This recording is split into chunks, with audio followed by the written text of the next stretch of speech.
Welcome back mga tanging ina. Topic natin ngayon kung saan maraming masarap. Say Japan! Alam nyo ba na ang Japan isa sa pinaka-advanced na countries pagdating sa technology?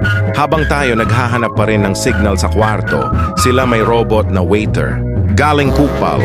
Ang bullet trains nila kayang tumakbo ng over 300 kilometers per hour. Parang late ka na sa school pero train version. Some restaurants in Japan gumagamit ng robots para mag-serve ng pagkain at minsan pati pagkuha ng order, automated na rin. Tapos sa atin nag-aaway pa ang mga pota. Pare ang bulalo, mga buto-buto, may laman. Pare, sinusutot ang bulalo, pare.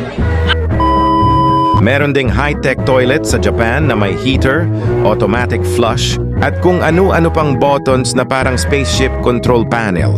Pero kahit sobrang futuristic ng technology nila, pinapahalagahan pa rin nila ang ancient traditions at culture. Japan is also known for creating advanced gadgets, gaming consoles, at mga inventions na ginagamit ng buong mundo. Dahil sa discipline at innovation nila, naging isa ang Japan sa pinakamalalakas na tech countries globally. Kaya habang ibang bansa busy sa traffic, ang Japan parang nabubuhay na sa year 3000, tapos tayo loading pa rin yung YouTube video.